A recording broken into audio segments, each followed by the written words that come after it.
Hey guys, I'm Tim. And I'm Dan. And this is the Board Game Rundown. Today we're going to review a little bit of an older game, like 3 years old at this point.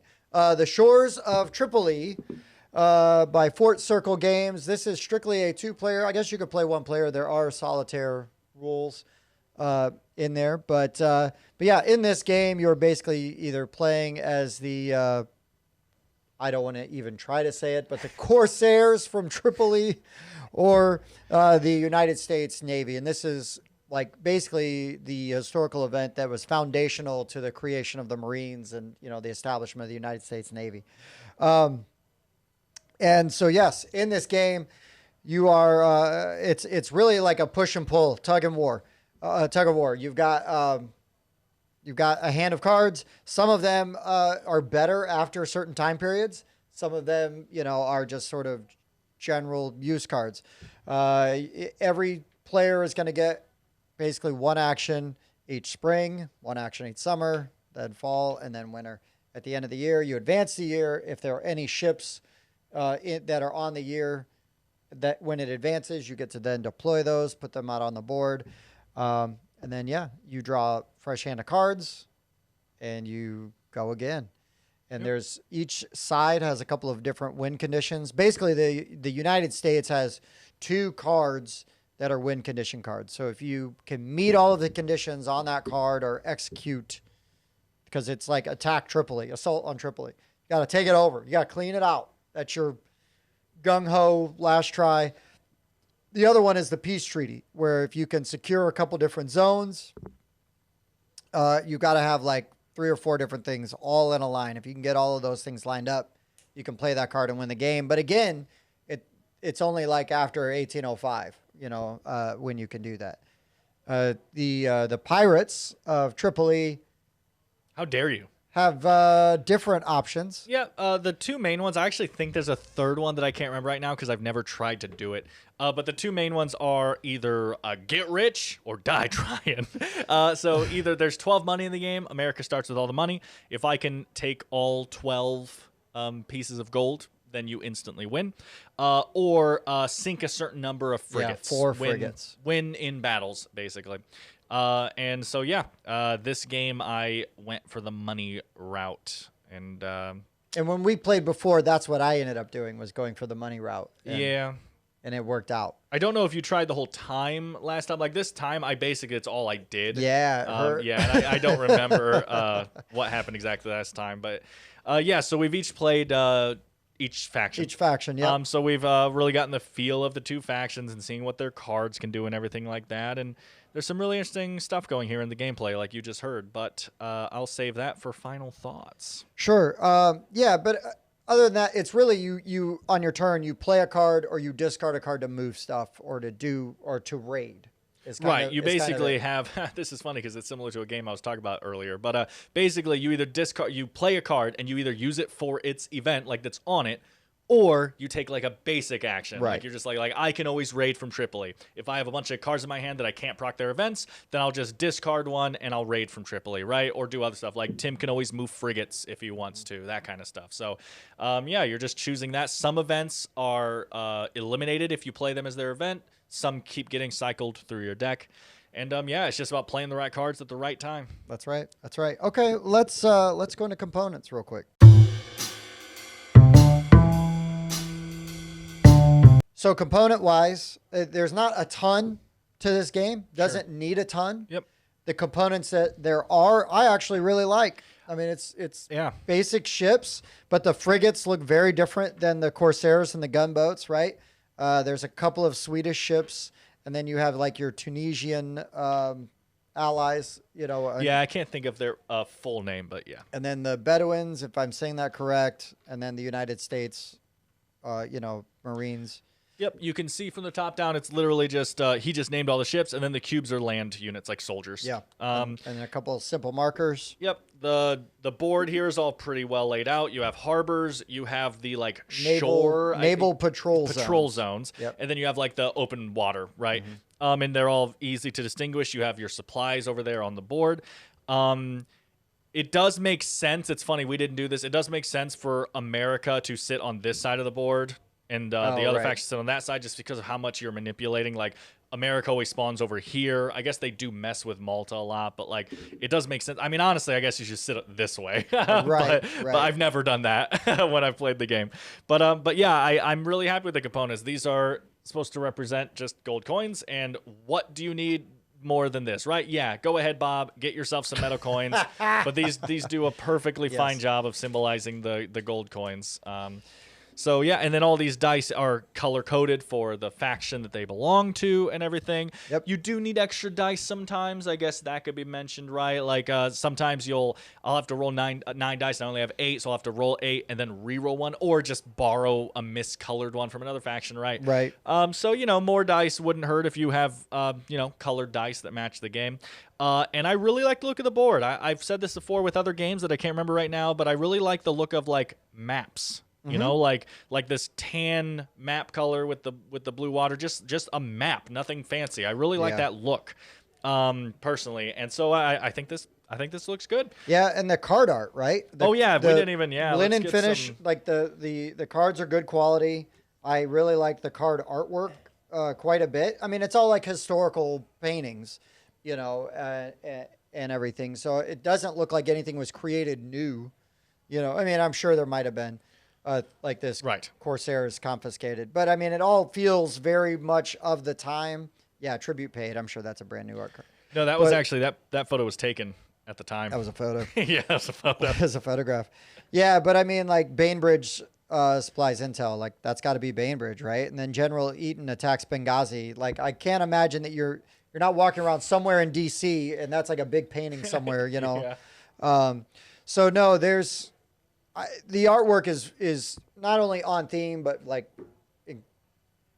but very thematic. Like it feels very appropriate. It's not just on theme, but it's also really thematic. One of the smartest things I've ever said on this show. It's up there. I know, but I like that. I really like the look of the box here. Yeah. I guess the bottom is a little boring compared to the top, but whatever. It does its job. No, but this is what grabs you anyways, right? Yeah.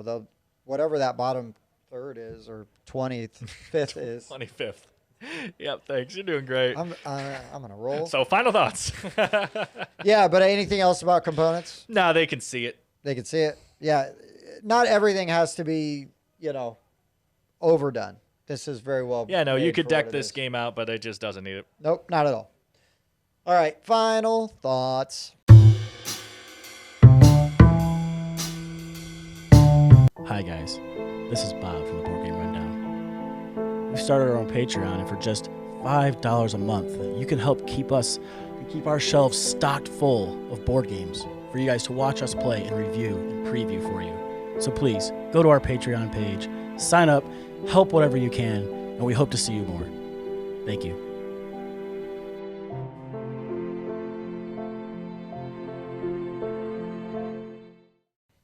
Dan. Final thoughts. Hi. I haven't said that in a while. Yeah, I really like games like this. This makes me think of Twilight Struggle. It makes me think of Watergate. Honestly, it kind of makes me think of War of the Ring.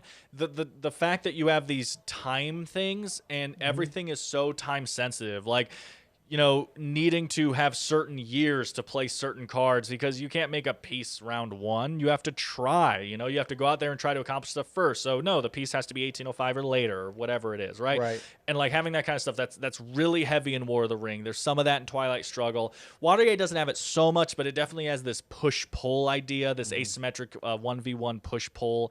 And so I really like all those games. Twilight Struggle is rough for me. I've only played it digitally, but there's so much just confusing and win-related dice rolling in that, like when you're trying to do a coup and stuff, that I don't like it so much. I like all the card play. I like how the battle feels. I like how the area control feels, but the dice, and I get some similar stuff in this. The dice in this game are how you win. Like if you're going for your goals, if I'm raiding, I have to roll certain faces to get it, and if you don't, you just can't win that way. And when you're fighting, if the other player just keeps rolling 6s and you don't, then that's just how it works, And you have some cards that mitigate it, but it's definitely not like constant mitigation. Right. Like, you there is definitely going to be some dice luck in here, and some people aren't going to like that. And it's such a tactical game, you know. Watergate, War of the Ring, they don't have dice. Play your cards, you know. So this is like slightly less than those as far as like deep strategy goes, right? It's more closer to the Twilight Struggle kind of thing to me.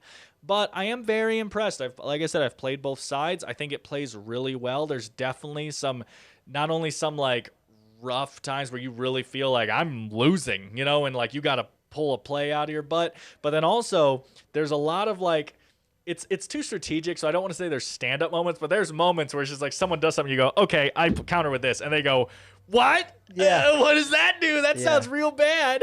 Like there's a lot of that for sure. I told Tim afterwards, I was waiting for him. I never played it, but I was waiting for him to do a naval assault on Tripoli because I had a card that just said, if there's a naval assault in Tripoli, the Tripoli player rolls 12 extra dice. And I wish I could have seen his face when I had pulled that card out. So glad. 12 extra dice is mean. That's so much. It's so much. Especially with my giant army that's already there and Oh my stuff. gosh, So you yeah, had so many ships it would have there. been rough. So there's definitely a lot of that of knowing each other's cards is going to be huge in this. Knowing what players can do at what time. Like Tim moving into Alexandria tells me that Dern is next. And so I have to keep an eye out for that Dern card he has, and I have Dern cards. I can start building up Dern, or again, I can just rush these pirate raids. Tim knows that once I move one of his frigates, I'm not gonna be able to move it again for a while. Right. So he has control over that now, and he can control where he's patrolling so that I can't raid as much stuff. Like there's just a lot of knowing how the cards work in this. And personally, I love that kind of stuff, and I thoroughly enjoyed the game. Yeah, this is a game that is you will be rewarded for multiple plays. I feel like both sides were a lot of fun. I had fun playing as the Pirates. I had just as much fun playing as the United States. I enjoyed the strategy immensely, right? Because there's just so much cat and mouse in this. You know, like, okay, well, I'm going to, you know, like do this now, like little poke, let's see what happens. But really, I'm going to try to come over here. Right. You know, or you could just be pretty straightforward. Because when I started the ground assault coming over, it was obvious what was happening, right? It's like, well, the buildup is coming. But again, I feel like that historically also represents like, okay, it's coming to that fulcrum point, right? Where history is going to tip one way or the other. And that's Captain, they just took Dern. Fortify Benghazi. Yeah. Yeah. I mean, and it was really coming down to, I mean, Dan was set up pretty well at the end, but I was definitely getting ready to come on strong. I also felt like I was losing early on really bad. Oh, sure. But then I just got so much money. You did. and then Tim started being scared. Yeah. Oh, yeah. No, and it definitely went back and forth. And that's why, like, I had to really start building that up and moving because I was getting scared. And it's like, well, I'm going to win. I've got to hold you off from raiding as best as I can. Until I can come in there and actually just take Tripoli. Because the other option was going to be to try to pacify these cities, and I could have won with the treaty. Right. It didn't look like you were working towards that, so I wasn't too worried. But I don't know what you have to do to work towards that. Yeah. Like, I don't remember. So. It was sort of like I'm going to see how this goes. Yeah. And this was going okay. Yeah, it was. So it's like, that was like my backup plan was to just go in hot and heavy and hit those both at the same time. And then next turn, play my card to try to get the treaty. Sure. That was the backup plan. I do have, while we're finishing final thoughts, one pretty glaring negative to me. And that's just, I really dislike this rule book. This is the second time I've had to work out of this rule book now. The first time Tim did most of the teaching, and then I just I like taking rule books and just reading them when it's not my turn and stuff, so I'm like getting all the terms and stuff better, you know, into my head. And then this time, like for the front half, I did a lot of the teaching, or really it was relearning, you know, like just going over how the turn structure works and stuff. And I just really don't like this rule book. I don't know what it is, because all the information's in there, but like it's just hard to find stuff. It needs a consolidated page of like just a bullet point. Yeah, your turn. it does have card breakdowns. It seems like mostly solitaire though, which isn't super helpful. But it does have some card breakdowns on it. But it just seems really hard. So like if you're looking for the rules of raiding, you just have to look for the word raiding. Like and some key terms are bolded, but also they're bolded in the middle of bolded sections. So like we were looking for the interception rules for a while, and interception is just bolded in the middle of a bold paragraph. And so you have to read that whole bold paragraph to see that it mentions interception and then read how it works from there. Like, color coding would have been nice. Some pictures would have been nice. It's just, it was just really hard to find stuff we were looking for twice now. And so this is definitely a game that I would just recommend take your time to go through the rule book and really learn it before like day of teach and stuff.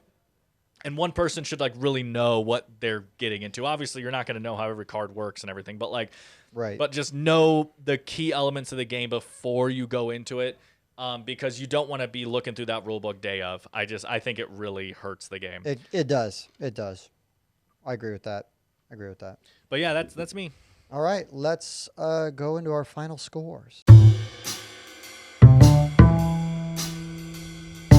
Hey guys, so we're going to score this from 1 to 10, and we do use 0.5s to keep it a little bit more interesting. Less interesting so with just 2 people scoring, but that's fine. And then we're going to average it all at the end so that there's just one score for Board Game Rundown on Board Game Geek and such. Dan, what do you rate the Shores of Tripoli? I think this is a super solid game that is just slightly hampered by its rulebook and I guess slightly hampered by the dice. But overall, I really do like this as a two-player game. I tend to like, because I don't like two-player games in general. Right. I tend to like two-player games that are like this. Oh, sure. Watergate, Twilight Struggle, this historical tug of war seems to be what I enjoy. Even Seven Wonders Duel is historical. You know, all the ones that I like seem to be that way. And I do think this one's really good. I would totally play this again, and I think I'm going to fall in an 8. I actually really like it. Yeah, that's funny because this will be very easy to average out. It's an 8 for me as well.